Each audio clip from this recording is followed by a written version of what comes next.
L'invité de la matinale. KTO Radio. L'information n'a pas encore été officialisée, mais elle entérine un changement de cap. La mission ouvrière qui regroupe les acteurs de l'évangélisation du milieu ouvrier au sein de l'Église catholique va changer de nom. Un chemin de transformation dont nous parle ce matin le délégué national de la mission ouvrière, Père Frédéric Lantoni. Bonjour. Bonjour Maxence, merci pour cette invitation. Pas de souci, merci d'être présent dans les studios de KTO ce matin. Avant de revenir sur vos actions et leur évolution au fil des mutations sociétales, expliquez-nous ce que signifie ce changement de nom. Alors je voudrais simplement rappeler que la mission ouvrière, ce ne sont pas que des mouvements, mais c'est l'Action catholique des enfants, la jeunesse ouvrière chrétienne et l'Action catholique ouvrière pour les adultes. Mais c'est aussi des prêtres en mission ouvrière, des prêtres ouvriers, des diacres religieux, religieuses, laïcs engagés ou missionnés par l'Église sur un quartier ou des réalités particulières, dont la mission qui aujourd'hui, encore jusqu'en septembre pour la Conférence des évêques de France, est la mission en monde ouvrier. Voilà. Aujourd'hui, dans ce chemin de transformation, la mission ouvrière prend peut-être le libellé de mission ouvrière et populaire. Voilà. Parce que déjà dans des diocèses, on adjoint à la mission en monde ouvrier la pastorale aussi des quartiers populaires. Aujourd'hui, le haut d'ouvrier a bien sûr changé de sens, mais tient compte d'une réalité bien particulière à travers des lieux et des liens. Quelle était la volonté de l'épiscopat français en 1957, au moment de la création de la mission ouvrière? Quel était son but? Alors en effet, la mission ouvrière a été fondée en 1957 par l'Assemblée des cardinaux et archevêques de France pour rejoindre le monde ouvrier et populaire. En 1983, l'Assemblée plénière de l'épiscopat avait voté de nouvelles propositions pour la mission en monde ouvrier dans la ligne d'une pastorale missionnaire. Elle disait « La mission ouvrière, avec son identité et ses modes d'action propres, est un de ces lieux clés de mission et de communion dans nos églises diocésaines. » Une nouvelle étape a été franchie lors d'une rencontre nationale de 2015 à Lourdes qui reprenait une phrase du prophète Isaïe « Élargis l'espace de ta tente ». Ce rassemblement était une invitation à l'élargissement, au travail avec d'autres et avec la présentation d'initiatives missionnaires. Et en 2025, nous allons vivre des rencontres nationales, mais vécues entre régions, sur le thème « Accueillez-vous les uns les autres comme le Christ vous a accueillis », puisque en 2015, le prophète Isaïe nous invitait à vérifier notre enracinement, l'élargissement de notre tente, mais aussi notre enracinement, nos piquets, nos cordages dans le texte biblique. Et donc là, je crois qu'on a matière à relire nos initiatives d'élargissement et missionnaire dans l'aujourd'hui, ici et maintenant. Expliquez-nous, Père Lantoni, quand la diffusion de la parole du Christ et cette aide de la mission ouvrière se matérialisent sur le terrain, quelles sont vos actions concrètes ? Alors la mission ouvrière, ce sont des lieux et des liens, c'est à la fois un réseau, mais ça rend compte aussi de la présence d'un tissu qui aujourd'hui, les religieuses en monde ouvrier, les prêtres ouvriers, tout ça qui vivent dans les quartiers dits populaires, sont aussi un peu vieillissants certainement, mais il y a aussi beaucoup de laïcs engagés et qui manifestent qu'une église en monde populaire, c'est d'abord une église animée par l'amour des petits, de ceux qui ne sont pas forcément pris en compte dans la société, et aussi parfois dans nos pastorales ecclésiales. On fait pour, on a plus de mal à faire avec, et rendre les personnes aussi acteurs de leur libération. Comment le monde ouvrier a évolué? Qu'est-ce que le monde ouvrier en 2024? Alors, il y a une rencontre nationale à Séoul il y a quelques années qui avait comme phrase « Les travailleurs en situation de précarité et de fragilité sont au cœur du projet missionnaire de l'Action catholique ouvrière ». Voilà. Et je crois qu'aujourd'hui, on l'a bien vu au début de la pandémie de la Covid, que des invisibles qui ont tenu un peu l'activité du pays sont redevenus un peu invisibles. Voilà. Et donc, nos mouvements sont là aussi pour aussi dénoncer les causes de l'invisibilité. Mais c'est aussi tout le tertiaire, donc les aides à la personne, les éboueurs, tout ça et tout. Et donc du coup, c'est pas forcément dans le haut d'ouvrier, l'ouvrier métallurgiste ou spécialisé de Renaud Billancourt. Voilà. Donc ça a évolué, mais sachant aussi que parfois, quand je dis mission ouvrière, Certains, tout de suite, disent il n'y a plus d'ouvriers aujourd'hui. Donc ça dépend un peu comment on regarde les choses et comment on accueille aussi la situation des travailleurs aujourd'hui. Et quand une personne vous dit il n'y a plus d'ouvriers aujourd'hui, qu'est-ce que vous lui répondez? Je les renvoie à certaines émissions, dont Arte, il n'y a pas très longtemps ou quoi que ce soit, qui montraient aussi qu'en France, il y a des ouvriers, et pas simplement des ouvriers venus de la migration. Il suffit de voir un peu les choses. Voilà. Et du coup, nos équipes de relecture de vie, de révision de vie, les temps aussi, ce qu'on appelle les missions ouvrières locales, qui permettent d'inviter des gens qui ne fréquenteraient pas forcément d'emblée la porte paroissiale, sont invités sur une thématique donnée, et surtout, à travers les outils d'éducation populaire, de permettre d'accueillir la parole des plus silencieux, voilà, et parfois des invisibles. Et quand le pape François nous invite à être une église en sortie pour justement rejoindre les périphéries, si on regarde par exemple mon diocèse qui est Paris, les périphéries, elles sont au périphérique. Voilà. Et du coup, peut-être que l'investissement ecclésial n'est pas toujours fait en direction de ces publics-là, mais qui sont aussi présents. Voilà. Donc c'est pour ça que ça me tient à cœur aussi de rendre visibles les invisibles, parce que parfois ils sont loin de l'Église, mais parfois ils sont aussi dans nos communautés, mais c'est pas forcément ceux à qui on adresse la parole en premier. Et c'est la mission aussi de la mission ouvrière, d'essayer de ramener ces personnes-là vers l'Église. Oui, parce que la mission ouvrière s'appuie surtout sur, rejoindre les personnes en fragilité, les petits. Une église en monde populaire, c'est d'abord une église animée par l'amour de ceux qui ne sont pas pris en compte.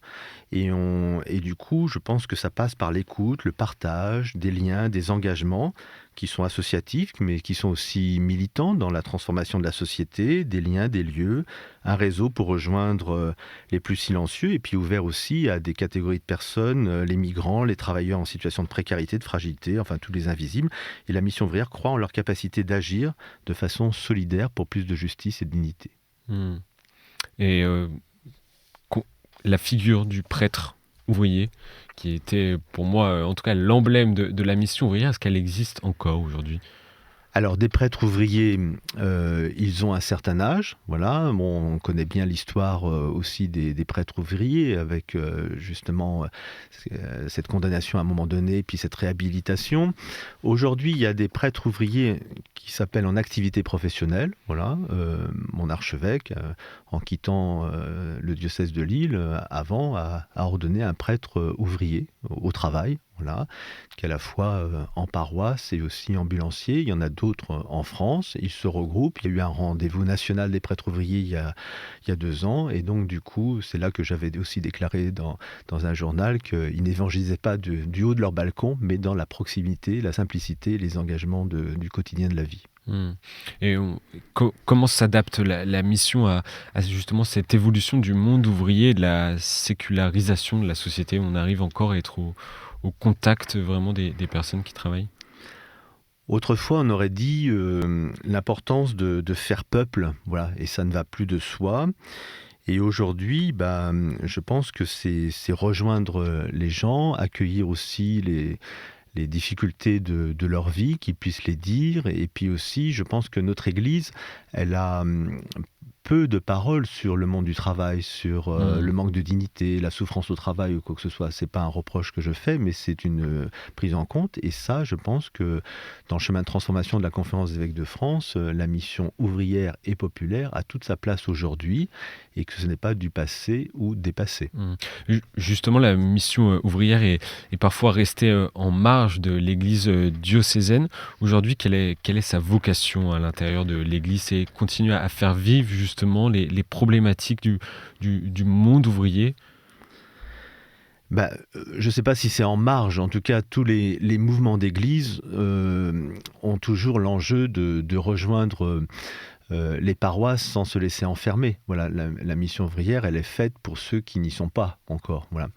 Et donc, du coup, il y a un aller vers, il y a une rencontre, il y a une proposition. Après, bien évidemment, c'est pas pour rendre les gens captifs, c'est pour leur permettre aussi de rejoindre des communautés croyantes, célébrantes, voilà, mais dont la porte d'entrée ne serait pas évidente pour eux. Et donc, du coup, je pense aussi qu'à travers les initiatives aujourd'hui de tiers-lieux, de lieux dédiés, de missions ouvrières locales, enfin, appelons ça comme on veut, c'est un certain nombre de choses qui montrent qu'il y a des lieux et des liens où les gens peuvent s'exprimer, relire leur vie à la lumière de la parole de Dieu, puisque nous sommes un mouvement d'action catholique spécialisé, et donc on croit beaucoup à voir, discerner, choisir, dirait le pape François, dans le langage de la jeunesse ouvrière chrétienne, voir, juger, agir.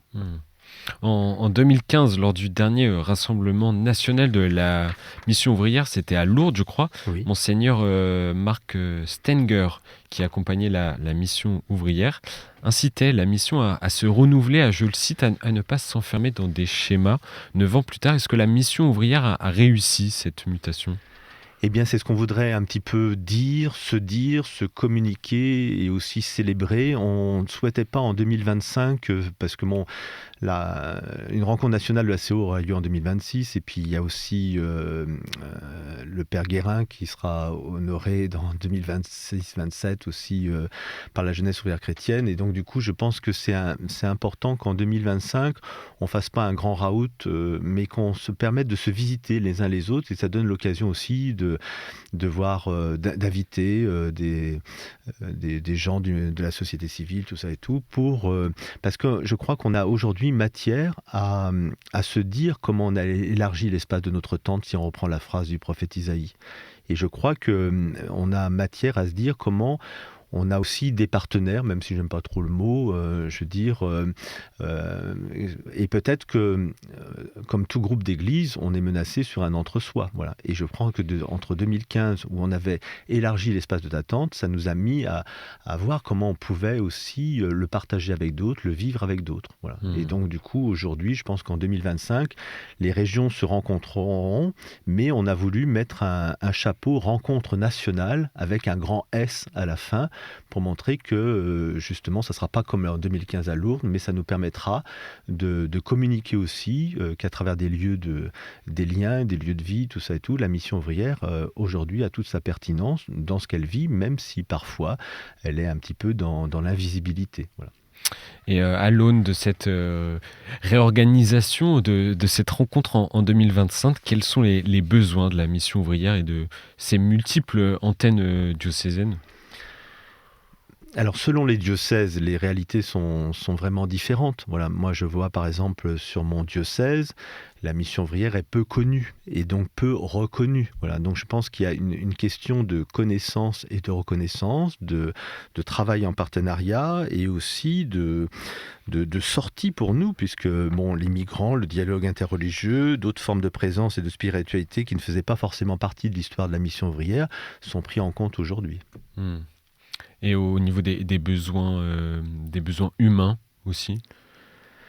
Les besoins humains, je vois par exemple que moi dans mon diocèse, on a essayé d'inviter aussi des prêtres ou des diacres plus jeunes, non pas pour les faire rentrer dans une structure, mais pour les sensibiliser aussi à écouter le souffle de la vie, à relire aussi à la lumière de l'Évangile, donc c'est le voir, discerner, choisir ou juger, agir, et donc des choses qui ne sont pas forcément toujours enseignées ou appréhendées dans les séminaires d'aujourd'hui, me semble-t-il. Merci Père Frédéric Lantoni d'avoir été avec nous ce matin en studio à KTO Radio. Voilà, merci Maxence en tout cas. D'être venu nous parler de la mission ouvrière et de ce chemin de transformation comme Je vous laisserai un petit tract où on dit « c'est des chrétiens au cœur du monde, du travail et des milieux populaires ». Parfait, je vous remercie et j'espère en tout cas que vous avez pu expliquer tout ce que vous vouliez dire. Merci d'être venu avec nous. Je rappelle que vous êtes délégué national de la mission ouvrière à la Conférence des évêques de France. Bonne journée. Merci Maxence, bonne journée.